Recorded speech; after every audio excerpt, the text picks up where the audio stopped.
किस्से कविताएं में आपका स्वागत है। आज सुनिए मुंशी प्रेमचंद की प्रसिद्ध कहानी कर्मों का फल। मुझे हमेशा आदमियों के परखने की सनक रही है और अनुभव के आधार पर कह सकता हूं कि ये अध्ययन जितना मनोरंजक, शिक्षाप्रद और उद्घाटनों से भरा हुआ है, उतना शायद और कोई अध्ययन न होगा। लेकिन अपने दोस्त लाला साईं दयाल से बहुत अरसे तक दोस्ती और बेतकल्लुफी के संबंध रहने पर भी मुझे उनकी थाह न मिली। मुझे ऐसे दुर्बल शरीर में ज्ञानियों की सी शांति और संतोष देखकर आश्चर्य होता था, जो एक नाजुक पौधे की तरह मुसीबतों के झोंकों में भी अचल और अटल रहता था। जो वो बहुत ही मामूली दर्जे का आदमी था, जिसमें मानव कमजोरियों की कमी न थी। वो वादे बहुत करता था, लेकिन उन्हें पूरा करने की जरूरत नहीं समझता था। वो मिथ्याभाषी न हो, लेकिन सच्चा भी न था। बेमुरौवत न हो, लेकिन उसकी मुरुवत छिपी रहती थी। उसे अपने कर्तव्य पर पाबंद रखने के लिए दबाव और निगरानी की जरूरत थी। किफायतशारी के उसूलों से बेखबर, मेहनत से जी चुराने वाला, उसूलों का कमजोर, एक ढीला ढाला मामूली आदमी था। लेकिन जब कोई मुसीबत सिर पर आ पड़ती तो उसके दिल में साहस और दृढ़ता की वो जबरदस्त ताकत पैदा हो जाती थी, जिसे शहीदों का गुण कह सकते हैं। उसके पास न दौलत थी, न धार्मिक विश्वास, जो ईश्वर पर भरोसा करने और उसकी इच्छाओं के आगे सिर झुका देने का स्रोत है। एक छोटी सी कपड़े की दुकान के सिवाय कोई जीविका न थी। ऐसी हालतों में उसकी हिम्मत और दृढ़ता का सोता कहाँ छिपा हुआ है, वहां तक मेरी अन्वेषण दृष्टि नहीं पहुंचती थी। बाप के मरते ही मुसीबतों ने उस पर छापा मारा। कुछ थोड़ा सा कर्ज विरासत में मिला, जिसमें बराबर बढ़ते रहने की आश्चर्यजनक शक्ति छिपी हुई थी। बेचारे ने अभी बरसी से छुटकारा नहीं पाया था कि महाजन ने नालिश की और अदालत के तिलस्मी अहाते में पहुंचते ही ये छोटी सी हस्ती इस तरह फूली जिस तरह मशक फलती है। डिग्री हुई, जो कुछ जमाजथा थी, बर्तन भौड़े, हौड़ितवा उसके गहरे पेट में समा गए। मकान भी न बचा। बेचारे मुसीबतों के मारे साईं दयाल का अब कहीं ठिकाना न था। कौड़ी कौड़ी को मोहताज, न कहीं घर बार। कई कई दिन फाके से गुजर जाते। अपनी तो खैर उन्हें जरा भी फिक्र न थी, लेकिन बीवी थी, 2-3 बच्चे थे, उनके लिए तो कोई न कोई फिक्र करनी पड़ती थी। कुनबे का साथ और ये बेसरो सामानी बड़ा दर्दनाक दृश्य था। शहर से बाहर एक पेड़ की छांव में ये आदमी अपनी मुसीबत के दिन काट रहा था। सारे दिन बाजारों की खाक छानता। मैंने एक बार उस रेलवे स्टेशन पर देखा। उसके सिर पर एक भारी बोझ था। उसका नाजुक, सुख सुविधा में पला हुआ शरीर पसीना पसीना हो रहा था। पैर मुश्किल से उठते थे, दम फूल रहा था, लेकिन चेहरे से मर्दाना हिम्मत और मजबूत इरादे की रोशनी टपकती थी। चेहरे से पूर्ण संतोष झलक रहा था। उसके चेहरे पर ऐसा इत्मीनान था कि जैसे यही उसका बाप दादों का पेशा है। मैं हैरत से उसका मुंह ताकता रह गया। दुख में हमदर्दी दिखलाने की हिम्मत न हुई। कई महीने तक यही कैफियत रही। आखिरकार उसकी हिम्मत और सहन शक्ति उसे इस कठिन दुर्गम घाटी से बाहर निकल आई। थोड़े ही दिनों के बाद मुसीबतों ने फिर उस पर हमला किया। ईश्वर ऐसा दिन दुश्मन को भी न दिखलाए। मैं 1 महीने के लिए बंबई चला गया था। वहां से लौटकर उससे मिलने गया। वो दृश्य याद करके आज भी रोंगटे खड़े हो जाते हैं और दिल डर से कौप उठता है। सुबह का वक्त था। मैंने दरवाजे पर आवाज दी और हमेशा की तरह बेतकल्लुफ अंदर चला गया, मगर वह साईं दयाल का वो हंसमुख चेहरा, जिस पर मर्दाना हिम्मत की ताजगी झलकती थी, नजर न आया। मैं 1 महीने के बाद उनके घर जाऊं और वो आंखों से रोते लेकिन होठों से हंसते दौड़कर मेरे गले लिपट न जाए। जरूर कोई आफत है। उसकी बीवी सिर झुकाए आई और मुझे उसके कमरे में ले गई। मेरा दिल बैठ गया। साईं दयाल एक चारपाई पर मैले कुचैले कपड़े लपेटे, आंखें बंद किए, बड़ा दर्द से करहा रहा था। जिस्म और बिछौने पर मक्खियों के गुच्छे बैठे हुए थे। आहट पाते ही उसने मेरी तरफ देखा। मेरे जिगर के टुकड़े हो गए, हड्डियों का ढांचा रह गया था। दुर्बलता की इससे ज्यादा सच्ची और करुणा तस्वीर नहीं हो सकती। उसकी बीवी ने मेरी तरफ निराशा भरी आंखों से देखा। मेरी आंसू भराए उस सिमटे हुए ढौचे में बीमारी को भी मुश्किल से जगह मिलती होगी। जिंदगी का क्या जिक्र। आखिर मैंने धीरे पुकारा। आवाज सुनते ही वो बड़ी बड़ी आंखें खुल गई, लेकिन उनमें पीड़ा और शोक के आंसू न थे। संतोष और ईश्वर पर भरोसे की रोशनी थी, और वो पीला चेहरा, वो गंभीर संतोष का मौन चित्र, वो संतोषमय संकल्प की सजीव स्मृति। उसके पीलेपन में मर्दाना हिम्मत की लाली झलकती थी। मैं उसकी सूरत देखकर घबरा गया। क्या ये बुझते हुए चिराग की आखिरी झलक तो नहीं है? मेरी सहमी हुई सूरत देखकर वो मुस्कराया और बहुत धीमी आवाज में बोला, तुम ऐसे उदास क्यों हो? ये सब मेरे कर्मों का फल है। मगर कुछ अजब बदकिस्मत आदमी था। मुसीबतों को उससे कुछ खास मोहब्बत थी।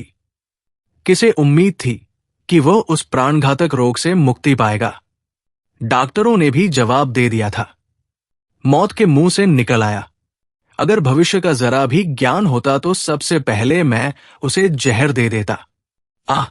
उस शोकपूर्ण घटना को याद करके कलेजा मुंह को आता है। धिक्कार है इस जिंदगी पर कि बाप अपनी आंखों से अपनी इकलौते बेटे का शोक देखे। कैसा हंसमुख, कैसा खूबसूरत, होनहार लड़का था, कैसा सुशील, कैसा मधुर भाषी। जालिम मौत ने उसे छौंट लिया। प्लेग की दुहाई मची हुई थी। शाम को गिल्टी निकली और सुबह को कैसी मनहूस अशुभ सुबह थी। वो जिंदगी सवेरे के चिराग की तरह बुझ गई। मैं उस वक्त उस बच्चे के पास बैठा हुआ था और साईं दयाल दीवार का सहारा लिए हुए खामोशा आसमान की तरफ देखता था। मेरी और उसकी आंखों के सामने जालिम और बेरहम मौत ने उस बच्चे को हमारी गोद से छीन लिया। मैं रोते हुए साईं दयाल के गले से लिपट गया। सारे घर में कुहराम मचा हुआ था। बेचारी मां पछाड़े खा रही थी। बहनें दौड़ दौड़कर भाई की लाश से लिपटती थी, और जरा देर के लिए ईर्ष्या ने भी संवेदना के आगे सिर झुका दिया था। मोहल्ले की औरतों को आंसू बहाने के लिए दिल पर जोर डालने की जरूरत न थी। जब मेरे आंसू थमे तो मैंने साईं दयाल की तरफ देखा। आंखों में तो आंसू भरे हुए थे। संतोष का आंखों पर कोई बस नहीं, लेकिन चेहरे पर मर्दाना दृढ़ता और समर्पण का रंग स्पष्ट था। इस दुख की बाढ़ और तूफानों में भी शांति की नैया उसके दिल को डूबने से बचाए हुए थी। इस दृश्य ने मुझे चकित नहीं स्तंभित कर दिया। संभावनाओं की सीमाएं कितनी ही व्यापक हो, ऐसी हृदय द्रावक स्थिति में होशवास और इत्मीनान को कायम रखना उन सीमाओं से परे है। लेकिन इस दृष्टि से साईं दयाल मानव नहीं, अति मानव था। मैंने रोते हुए कहा, भाई साहब, अब संतोष की परीक्षा का अवसर है। उसने दृढ़ता से उत्तर दिया, ये कर्मों का फल है। मैं एक बार फिर भौंचक होकर उसका मुंह ताकने लगा, लेकिन साईं दयाल का ये तपस्वियों जैसा धैर्य और ईश्वर इच्छा पर भरोसा अपनी आंखों से देखने पर भी मेरे दिल में संदेह बाकी थे। मुमकिन है जब तक चोट ताजी है सब्र का बांध कायम रहे, लेकिन उसकी बुनियादें हिल गई हैं, उसमें दरारें पड़ गई हैं। वो अब ज्यादा देर तक दुख और शोक की जहरों का मुकाबला नहीं कर सकता। क्या संसार की कोई दुर्घटना इतनी हृदय द्रावक, इतनी निर्मम, इतनी कठोर हो सकता है? संतोष और दृढ़ता और धैर्य और ईश्वर पर भरोसा, ये सब उस आंधी के समान घासफूस से ज्यादा नहीं। धार्मिक विश्वास तो क्या, अध्यात्म तक उसके सामने सिर झुका देता है। उसके झोंके आस्था और निष्ठा की जड़ें हिला देते हैं।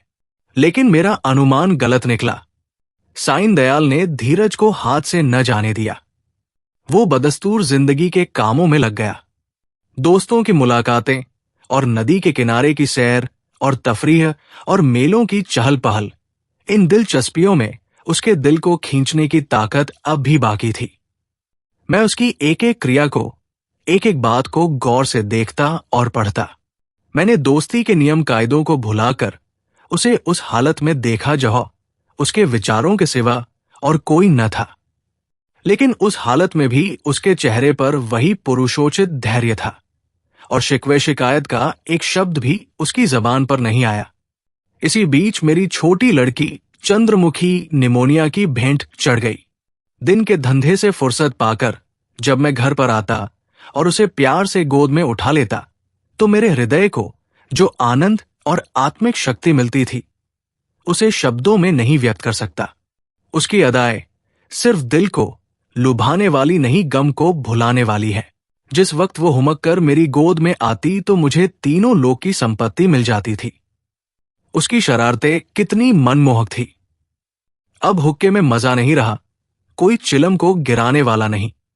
खाने में मजा नहीं आता, कोई थाली के पास बैठा हुआ उस पर हमला करने वाला नहीं। मैं उसकी लाश को गोद में लिए बिल्ख बिल्ख कर रो रहा था। यही जी चाहता था कि अपनी जिंदगी का खात्मा कर दूं। यकाएक मैंने साईं दयाल को आते देखा। मैंने फौरन आंसू पोंछ डाले और उस नन्ही सी जान को जमीन पर लिटाकर बाहर निकल आया।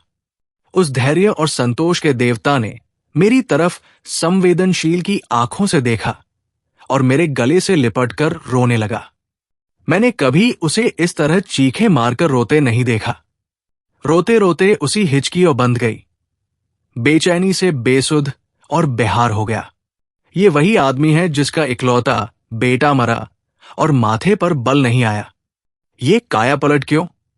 इस शोकपूर्ण घटना के कई दिन बाद, जबकि दुखी दिल संभलने लगा, एक रोज हम दोनों नदी की सैर को गए। शाम का वक्त था। नदी कहीं सुनहरी, कहीं नीली, कहीं काली, किसी थके हुए मुसाफिर की तरह धीरे धीरे बह रही थी। हम दूर जाकर एक टीले पर बैठ गए, लेकिन बातचीत करने को जी न चाहता था। नदी के मौन प्रवाह ने हमको भी अपने विचारों में डुबो दिया। नदी की लहरें विचारों की लहरों को पैदा कर देती हैं। मुझे ऐसा मालूम हुआ कि प्यारी चंद्रमुखी लहरों की गोद में बैठी मुस्करा रही है। मैं चौंक पड़ा और अपने आंसुओं को छिपाने के लिए नदी में मुंह धोने लगा। साईं दयाल ने कहा, भाई साहब, दिल को मजबूत करो। इस तरह कुढ़ोगे तो जरूर बीमार हो जाओगे। मैंने जवाब दिया, ईश्वर ने जितना संयम तुम्हें दिया है, उसमें से थोड़ा सा मुझे भी दे दो। मेरे दिल में इतनी ताकत कहो। साईं दयाल मुस्कराकर मेरी तरफ ताकने लगे।